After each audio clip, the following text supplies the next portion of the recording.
हम प्रभु परमेश्वर को धन्यवाद देते हैं कि आज का ये दिन फिर से प्रभु ने मुझे आपको दिया है कि हम उसके पवित्र चरणों में आ जाएं, उसकी निकटता का एहसास करें। आज जो परमेश्वर की योजना है उसको हम अपने जीवन में पूरा करते चले जाएं। प्रियो, मैं आप सभी का स्वागत और वेलकम करता हूं living Christian movement fellowship ministry Jaipur Rajasthan में। परमेश्वर आप सबको बहुत आशीष दे। परमेश्वर का हाथ आप पर, आपके पूरे परिवार पर बना रहे। ये हमारी प्रार्थना है, ये हमारी कामना है कि आप जीवन में आगे बढ़ते जाएं और परमेश्वर की महिमा का कान बनते जाएं।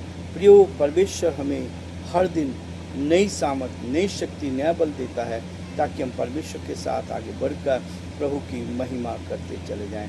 प्रभु ने आज के दिन तक हमारी अगुवाई की है, आज तक हमें संभाला, अपनी उपस्थिति, अपनी निकटता, अपने प्रेम का एहसास दिया।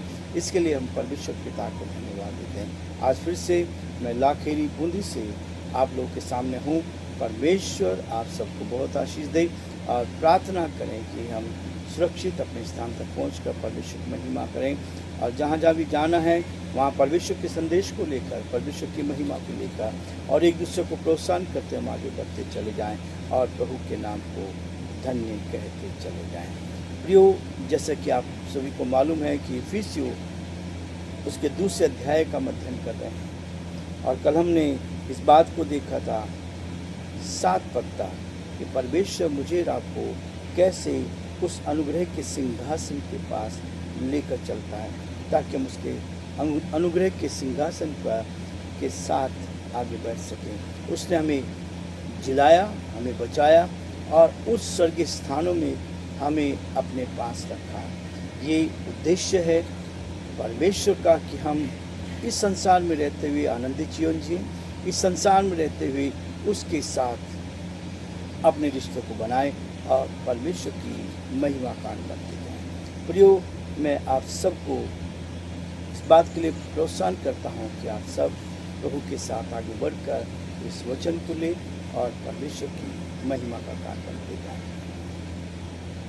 मैं आपके सामने पढ़ना चाहूँगा 8 पद से, क्योंकि विश्वास के द्वारा अनुग्रह ही से तुम्हारा उद्धार हुआ है और यह तुम्हारी ओर से नहीं है, पर परमेश्वर का दान है और ना कर्मों के कारण, ऐसा न हो कि कोई घमंड करे, क्योंकि हम उसके बनाए हुए हैं और मसीह यीशु में उन भले कार्यों के लिए सृजे गए हैं जिन्हें परमेश्वर ने पहले से हमारे करने के लिए तैयार किया है।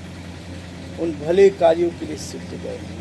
परमेश्वर ने हमें बनाया है तो भले काम करने के लिए बनाया, बुराई करने के लिए नहीं, एक दूसरे को मारपीट करने के लिए नहीं, गलत कामों के लिए नहीं, लेकिन भलाई करने के लिए बनाया। इसलिए आज का संदेश है कि हम भलाई करना ना छोड़ें और प्रभु की महिमा हम करते चले जाएं। प्रार्थना करें। धन्यवाद और स्तुति के योग्य हमारे सामर्थ्य परमेश्वर, हम बड़े आदर के साथ, दीनता के साथ, ममता के साथ आप जैसे महान परमेश्वर के चरणों में चुके हैं। हम आपको धन्यवाद देते हैं, आपकी स्तुति करते हैं आज की सुंदर सुबह के लिए जो आपने हमें दी है कि हम पिता परमेश्वर आपके चरणों में आकर आपकी महिमा करें, आपके नाम को धन्य कह सके, जो आपकी योजना उसको पूरा कर सके और आपकी महिमा कान करती जाए। अंधकार की दुष्ट की सारी चालें तो यीशु आपके नाम से दूर की जाए और जो आपकी इच्छा हमारे जीवन से उसको हम पूरा होता देख सके। हे दयालु, हे सामर्थी, हे विश्वास के योग्य परमेश्वर, हमारी आपसे यही प्रार्थना, आपसे विनती है कि हम आपके साथ साथ आगे बढ़ते जाएं, आपकी महिमा कान बन सके और जो आपकी इच्छा है उसको पूरा कर सके। बड़े आदर के साथ हम अपने प्रदेश राजस्थान को आपके हाथों में सौंपते हैं। इस प्रदेश पर आपकी आशीष चाहते हैं। हमारे सारे श्रोताओं के लिए, सारे भाई बहनों के लिए हम आपको धन्यवाद देते हैं। तो आपने हर एक को संभाला, आपने हर एक की रक्षा की, मदद की, हम इसके लिए धन्यवाद यीशु के नाम से प्रार्थना करते हैं। हमारे सभी भाई बहनों को उत्तम से उत्तम आशीष से भरपूर कर दे ताकि वो आपके नाम में आगे बढ़ते जाएं, आपकी महिमा कान बन सके और जो आपकी योजना उसको पूरा कर सके। हम बड़े आदर के साथ हमारे प्रदेश राजस्थान को, यहाँ के मुख्यमंत्री को आपके हाथों में सौंपते हैं। आप उनको अच्छी बुद्धि दे, अच्छा ज्ञान दे ताकि परमेश्वर सही निर्णय ले सके और इस प्रदेश का संचालन आपकी महिमा के लिए कर सके। हम आपसे प्रार्थना, आपसे विनती, आपसे निवेदन करते हैं हमारे देश के लिए, देश के प्रधानमंत्री के लिए, राष्ट्रपति के लिए आप उनको भी संभालें, उनको भी अपने हाथों में लें ताकि परमेश्वर वो भी आपके नाम में सुरक्षित रहे, आपकी महिमा करा सके। और पक्षपात के साथ नहीं, लेकिन परमेश्वर सबके साथ समानता का व्यवहार कर सके। सारी महिमा आपको देते विनती को अपने प्रभु अपने धार करता यीशु मसीह के नाम से प्रियो, परमेश्वर का धन्यवाद हो कि परमेश्वर मुझे और आपको इस बात के लिए प्रेरित करता है कि हम सच्चाई के साथ परमेश्वर के साथ आगे बढ़ते जाएं और प्रभु की महिमा करते चले जाएं।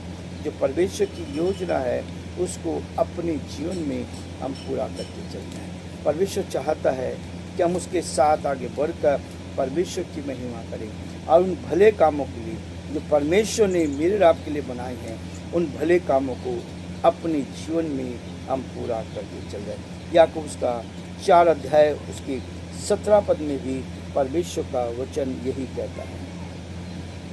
याकूब उसका 4 अध्याय उसके 17 पद में, इसलिए जो कोई भलाई करना जानता है नहीं करता, उसके लिए वह पाप है। जो भलाई करना जानता नहीं करता, उसके लिए पाप है। केवल एक काम के लिए प्रभु ने हमें किया है कि हम भले काम करने के लिए एक दूसरे की मदद करते चले जाएं, एक दूसरे को आगे बढ़ाते जाएं, एक दूसरे की सहायता करते जाएं, एक दूसरे को बढ़ा सकें। और यही हमारे लिए सबसे महत्वपूर्ण है। और इसलिए आज सुबह के वक्त परमेश्वर मुझे और आपको यही प्रेरणा देना चाहता है, यही सीख देना चाहता है कि हम उसके साथ आगे बढ़ें। और जो परमेश्वर की योजना है उसने हमें उद्धार का अनुभव दिया है, उद्धार हमें दिया है, मोक्ष हमें दिया है, शांति हमें दी है, तसल्ली हमें दी है, ताकि सब काम में हम धीरज के साथ इस संसार में रहते हुए परमेश्वर की महिमा करते चले जाएं और जो प्रभु की योजना है उसको अपने जीवन में पूरी तरह से पूरा कर सकें और जो परमेश्वर पिता की इच्छा है उसको हम पूरा करें। प्रियो, वो कहता है ये उद्धार जो है ये तुम्हारी ओर से नहीं, उद्धार जो मिला है, मोक्ष हमें मिलता है, ये हमारे कर्मों के कारण नहीं, लेकिन हमारे हृदय की शुद्धता के कारण, हमारे मन की शुद्धता के कारण। यदि हमारा मन शुद्ध है, पवित्र है और हमने अपने गुनाहों से तौबा किया है, तो ये परमेश्वर के अनुग्रह के द्वारा हमें मिला है। ये उद्धार जो मिला है परमेश्वर के अनुग्रह से मिला है। इसलिए वो चाहता है कि ये जो दान है परमेश्वर का दान है। दान जब दिया जाता है उसमें क्या लगा है क्या नहीं, ये हम नहीं पूछ सकते। इसलिए वो कहता है कि दान जो दिया गया है ये परमेश्वर की ओर से है। परमेश्वर हमें उद्धार का दान देता है, मोक्ष का दान देता है। इस संसार में रहते हुए यदि हम उस परमात्मा की, ईश्वर की इच्छा को पूरा करते हैं, तो वो हमें एक ऐसा वरदान देता है जो मेरे और आपके लिए है कि हम उस वरदान को लेकर हम अपने जीवन में आगे बढ़कर और उस वरदान को अपने जीवन में लें। और आगे इसको स्पष्ट कर रहा है, और ना कर्मों के कारण। जो हम कर्म करते हैं हम सोचते हैं कर्म से हमें मोक्ष मिल जाएगा, नहीं, ये कर्मों के कारण नहीं मिलता है। ये हमारे हृदय की शुद्धता के कारण मिलता है, हमारे विचारों की शुद्धता के कारण मिलता है। यदि हमारे हृदय साफ है, हमारा मन, हमारे विचार शुद्ध, तो उसके द्वारा हमें ये उद्धार मिलता है। ऐसा ना हो कि कोई घमंड करे। कई बार हम घमंड में फंस जाते हैं। परमेश्वर कभी नहीं चाहता कि हम घमंड को अपने जीवन में आने दें। वो चाहता है दीन बनकर, नम्र बनकर उस परमेश्वर पिता का धन्यवाद करते जाएं, उस प्रभु का धन्यवाद करते जाएं जिसने मुझे रात को बनाया। एक एक दिन वो हमें देता है, एक एक दिन घमंड के लिए नहीं, केवल दीन बन के। जब आप दीन बन के रहते हैं तो परमेश्वर कहता है, और ना कर्मों का कारण ऐसा ना हो कि कोई घमंड करें, क्योंकि हम उसके बनाए हुए हैं। और मसीह यीशु में जब मसीह हमारे अंदर आ जाता है, मसीह हमारे अंदर, दूसरों को बचाने वाले हम बने। दूसरों को बचाना कैसे? जो पाप में मर रहे हैं उससे बचाना, जो झूठ में मर रहे हैं उससे बचाना, जो गलत काम में मर रहे हैं उससे बचाना, जो लालच में मर रहे हैं उनको बचाना। इन लालच को, झूठ को, बेईमानी को अपने जीवन से, रिश्वत में मर रहे हैं उनको बचाना है। ये इसलिए कहता है कि यीशु में उन भले कामों के लिए सृजे गए हैं जिन्हें परमेश्वर ने हमारे लिए करने के लिए तैयार किया है। ये मेरे और आपके लिए है कि हम भले काम करें और भलाई का काम करते हुए एक दूसरे के साथ प्रोत्साहन करते चले, एक दूसरे को उठाते चले, एक दूसरे की मदद करते चले, एक दूसरे को आगे बढ़ाते चले। इस मदद करने में धर्म परिवर्तन नहीं होता है, किसी की मदद करने में धर्म परिवर्तन नहीं होता है। प्रियो, कोविड के समय उसके बाद भी हमने बहुत से लोगों के साथ राशन घर घर बांटा। लोगों को बहुत बार लोग के घरों में गए, जहाँ बाढ़ आई वहाँ लोगों की मदद करी। एक को भी नहीं जानते हैं, हम एक को भी नहीं जानते।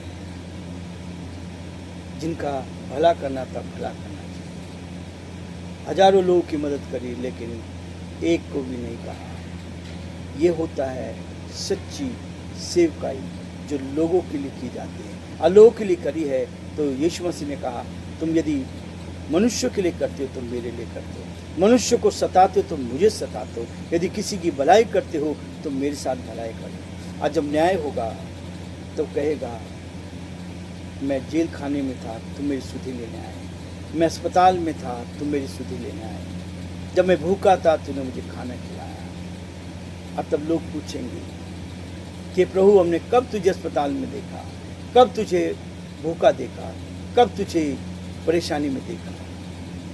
यीशु ने कहा, जो तूने इस संसार में रहते हुए मेरे भाइयों के साथ किया है वो मेरे ही साथ किया है। आज बुरा करने के लिए हम तैयार हैं, भलाई करने को तैयार हैं। आज सारा वातावरण बिगड़ता जा रहा है। दूसरों की बुराई जितना कर सकते हैं, दूसरों के विरोध में मारा कुटी कर सकते हैं, लेकिन किसी की भलाई करने के लिए ईश्वर ने हमें इसलिए बनाया कि हम भलाई करें, लेकिन हम भलाई की जगह बुराई करने लगते हैं। इसलिए प्रियो, परमेश्वर आप सबको बहुत आशीष दे। परमेश्वर का आप पर और आपके पूरे परिवार को बना रहे, ये हमारी कामना है, ये हमारी प्रार्थना है कि आप जीवन में आगे बढ़कर परमेश्वर की महिमा